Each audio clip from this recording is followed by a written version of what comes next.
Hi. Error. Hello to no one watching.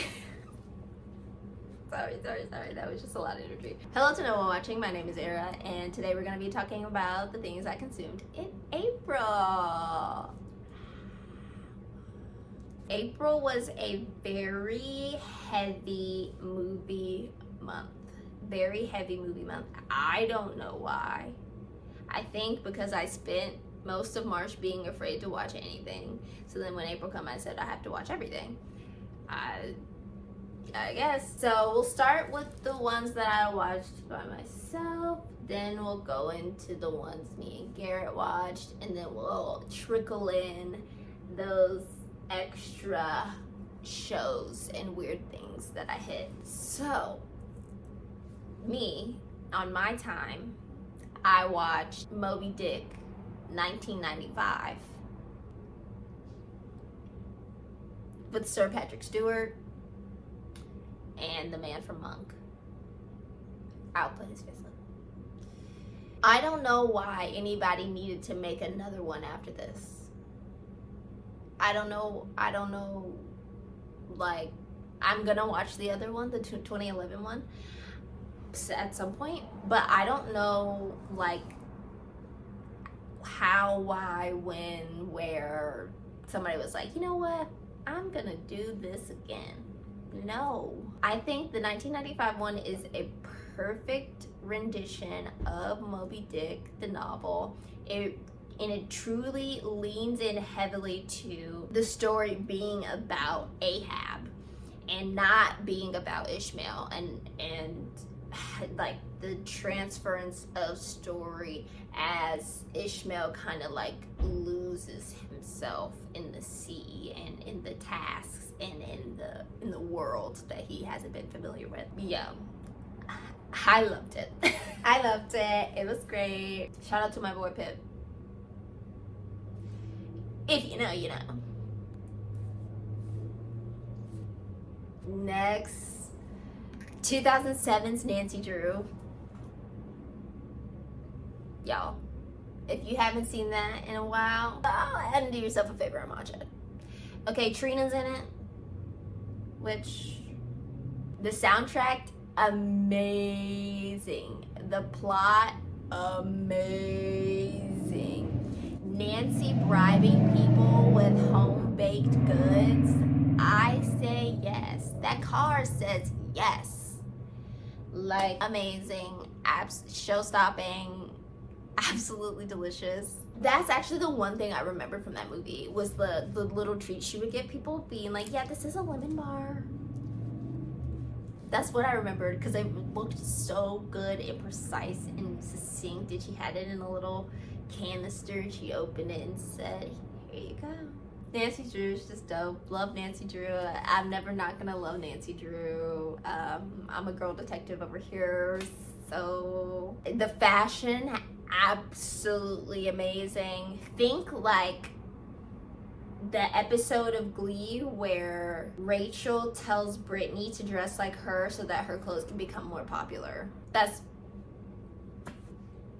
it. That's the fashion. That's how I can describe the fashion. And now for this one, I am gonna have to come up close to you and just say this to you. Just like this, it's just us. I watched Twinless on Hulu. Dylan O'Brien is in it. The director of the movie is in it. I'm gonna put his face up because I can't remember his name. As soon as I saw the trailer for that movie, I said, I have to watch that. They went to a Halloween party dressed as the Sims. So obviously I was like, well, I have to look at this media. Well, I have to see what's going on here.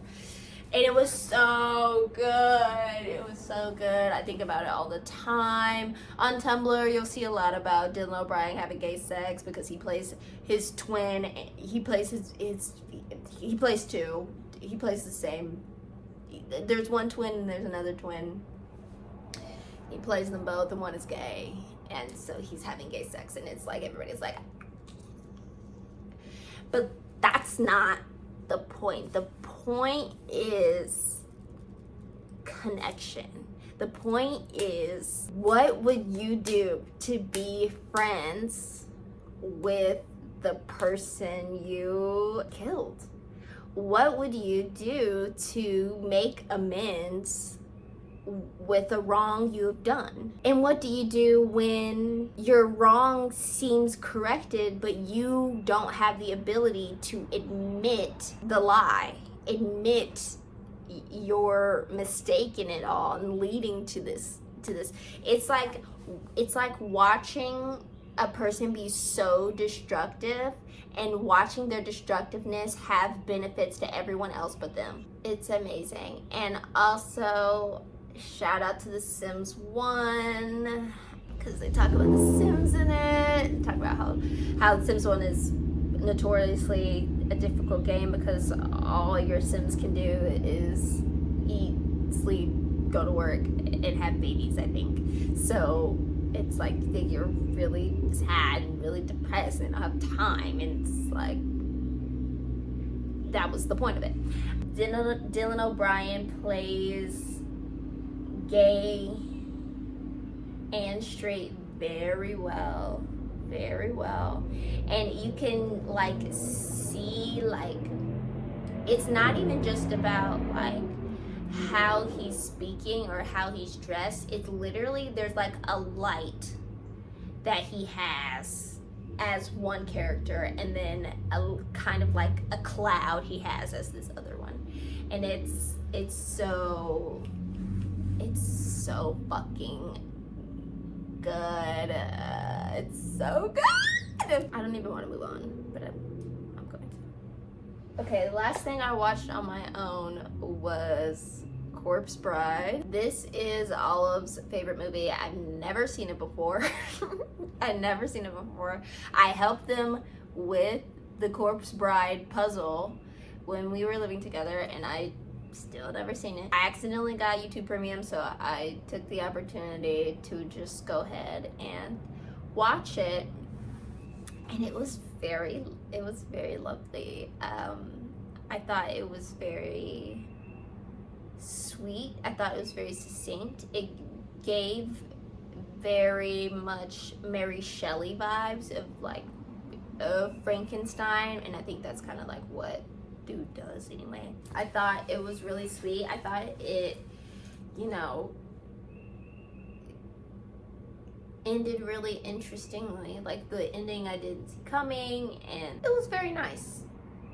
I think that's all I have to say. It was very nice. Now getting into what me and Garrett watched together. At the top of the list, I have to mention this because we have officially closed out our Firefly experience, which is sad. It's sad. So we watched Serenity.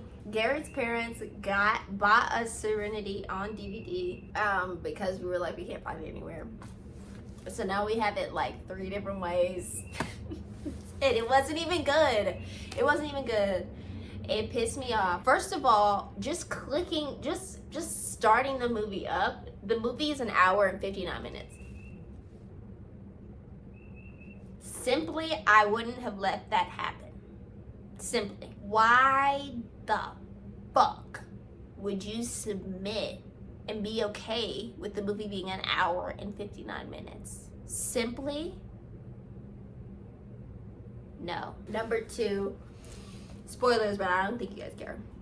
They killed Wash, which I didn't know was happening. Garrett knew it was happening, didn't tell me. Ridiculous. Number 3, Simon saving River could not have been that complicated. It showed a very intricate escape, but that literally just wouldn't have been possible. So there's a lot of little tiny things that I'm like, it's a pretty dumb movie, but the best scene in the movie is the funeral scene after everything happens, where Zoe is in that beautiful white gown and is just walking forward, laying her husband to rest. It's so freaking beautiful. It's so beautiful. It's the best scene. I literally cried. That's all I have to say about that movie, pretty much, besides Miranda. Garrett traveled out of town at the end of April. So before the end of April, we watched The Ritual, which is a horror movie, and it is crazy. It's really good. It's really good. Just paralysis, being stuck, blaming yourself for misfortune that has come upon your friends. It's like taking the weight of everyone who kind of had a hand in this death, and just putting it on one person and expecting them to be changed before even giving them the time and space to change. Also, if you're ever in the woods and you're on a trail, bro, and your buddy gets hurt and y'all are far from your destination, just keep going to your destination. Help will be there. Do not cut through the woods. Again, do not cut through the woods. Terrible idea, especially if you are in a foreign place where you don't know what lives in the woods. Don't cut through the woods. You're gonna die. Indigenous people live there. Do not cut through the woods. We watched another like random YouTube premium thing that I was like, yes, absolutely. We watched Jules Vernon's Mystery Island Part 1 and 2. I didn't really understand what was going on, TBH. I was like paying attention during the second part, but the first part I was like, Kyle MacLachlan is in it, obviously, which is why I said we have to watch this. And the thing about Kyle MacLachlan is that he can be traded out with Nathan Fillion. So, you know, pick your leader. Pick which one you want. Okay, you want the Rookie or do you want Twin Peaks? I don't know. I don't know. And that's none of my business. Whichever you pick is none of my business. It was crazy. It was filmed in 2011, but it looked like it was filmed in 1995. It looked busted. But I think the whole thing about Mysterious Island is that the animals that are there are animals we know. They're just gigantic. So, yeah. Oh, Patrick Stewart was in that one as well because 2000 Leagues Under the Sea. Yeah, that's really all I have to say about that. It was pretty anticlimactic. Okay, now getting to the little funky parts, the little doodads. You know what I'm saying? I saw Sleepy Hollow was on Hulu, so I said, oh, you know what? Let me watch the first episode of that. Bad choice. Honestly, I can say that. With the truth in my chest, okay, and honesty in my voice. That was a bad decision. It was really boring, number one. Number two, not funny. And number three, I had no idea. Like, they did not make a plot strong enough for me to be interested in it. So I just let her rest. I said, I tried, and that was enough. The more couple ones we already know. Elementary season 2, absolutely delicious. Industry, I'm still trying. Me and Garrett have been watching Lost. Now, I know that as the show goes on, it gets interesting. I also know that those people made Once Upon a Time. I also know that Mike's Mike has done up to season 2 of Lost recap. So that's kind of like where I was. So like I pretty much watching Lost was like finishing season 1, being like, oh yes, Mike talked about those things. Oh yes, I remember this. Oh yes, oh yes, oh yes, oh yes.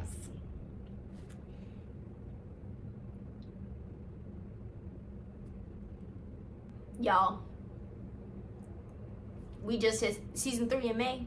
Y'all, y'all, pray for me. That's all I have to say. Pray for me. Also, watching the show, I keep being like, everybody in the show is repenting. This is a version of hell. This is a version of heaven. This is a version of something. And everybody is repenting like crazy. Look at that. You see how straight that is? This is Kim, everybody. This is my baby. He's probably gonna leave now. Or maybe he really wants pets. I don't know. We'll see what happens. You can't show your asshole though, so keep it cute. Oh man, I forgot a movie. Cut this. No Country for Old Men. Garrett made me watch. I'm scared and I'm frightened. And the coin don't make the decision, you do. I'm unsure.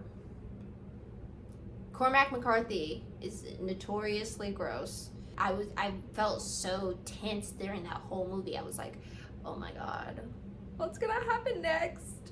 What's going on? I can't believe he's sitting in front of the camera for you guys. He hates the phone. He just really wants some pets. So back to the TV shows. Me and Alyssa were talking, and Alyssa was like, I want to rewatch Switched at Birth. And I was like, I want to rewatch The Fosters. So then when I got home, I said, Garrett, we have to watch The Fosters. I forgot. I forgot how liberal that show is, number 1. I forgot how, second of all, revolutionary it was, number 2. And I forgot about the disgusting, incestuous situations going on. It's not where you come from. And that's all I have to say about it right now. I'm still in the process. I'm still in season 1.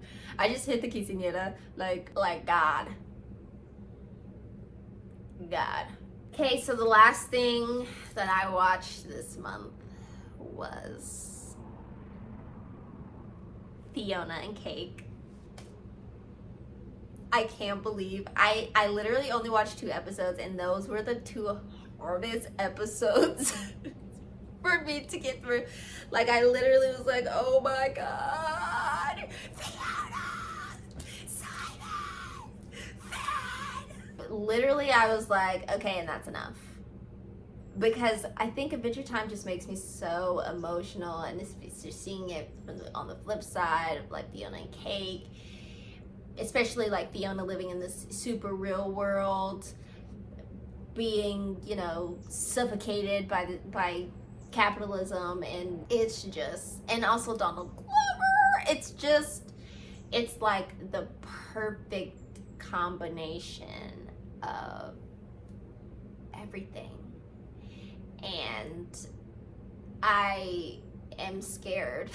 I'm scared of it. I'm scared to interact with it. I'm scared for it to make me feel anything, because I feel like it's going to make me crazy, because Adventure Time, Steven Universe, but I have attached myself to them so hard and so deeply that like anything Rebecca Sugar does, I'm like, ah!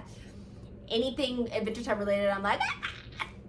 You know, so I just like, I am learning how to be casual. I'm learning how to be casual with Adventure Time, with Pendleton Ward. I will never be casual about Rebecca Sugar. She is my freaking thing. April was a good month for facing fears head on, and just like looking down the barrel and being like, it's do this or die, I guess. So it was really, really, really, really, really cool.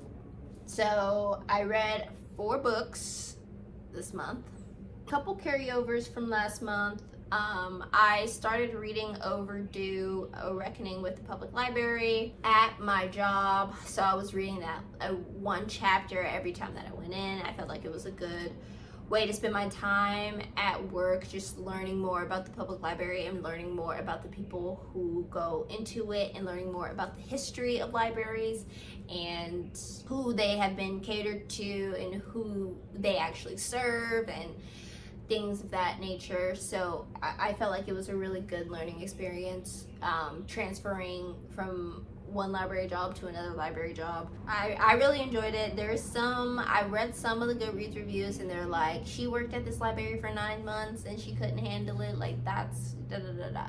And I think that there's a sort of resilience we expect people in public work to have because they work with the public that doesn't necessarily have to be there.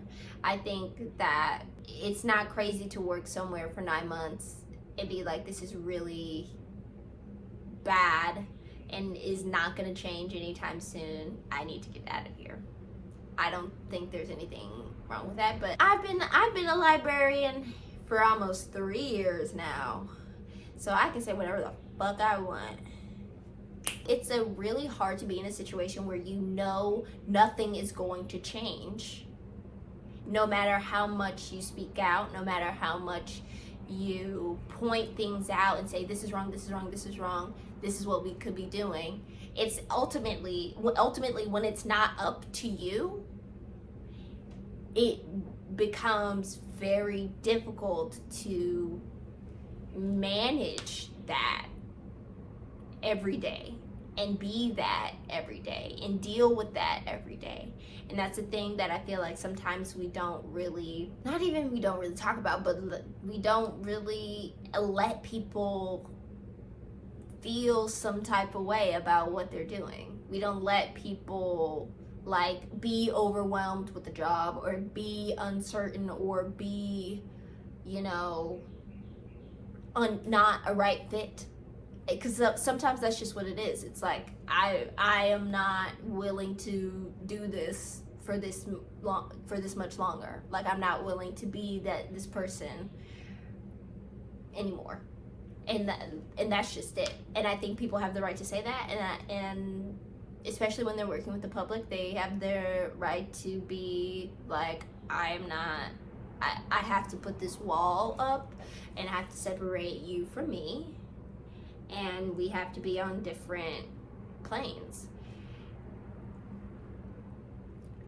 That is all I have to say. I really enjoyed this book. I read a graphic novel that I've been avoiding for a really long time by Lily, called Stone Fruit. It was so beautiful. It really talked about like reckoning with the past and the decisions we make for ourselves and the decisions we make for our family, and coming to know ourselves and coming to take care of ourselves and take care of the people around us through taking care of ourselves, and letting people connect with us, letting people in, letting people see some side that they had never seen before, and it was really beautiful. They have another book that I'm interested in reading, but yeah, I've been avoiding that book for so long. I literally, back in the day, so like 2 years ago, I would just like look random words up on the computer at work. And I found that book and I said, that looks good, I should read it. And then I didn't read it until last month. So once again, April was really a time for facing fears dead on. I was really sick and tired I also listened to Disorientation by Chow Elaine Hesse. I probably am saying the last name wrong. That I enjoyed that much more than I thought I would. I was really scared to go into it and to read it because I put it on my books I want to read for Backbone, and I was just really nervous about it. I was like, I don't know if I'm gonna be messing with this, but I really did. It was really, really interesting. The stakes were so abnormally high. I think that's what it was. I thought that the stakes would be like a little bit lower than they were, but it was like real life, and also the stakes are up. So it's just a very interesting story about like, why do we choose to do the things that we do? Why do we choose to learn what we learn? Why do we choose the paths that we go down? Why do we choose the partners that we do? And really just like exploration of learning and exploration of connection and exploration of figuring life out and what you want your life to look like. It is a satire book, but I think there's a ton of great points in there, so I would highly recommend it. And the last book I read, which I already talked about in the last video a little bit, the last book I read, When the Tide Held the Moon, by Kelly Vanessa Vita. Baby,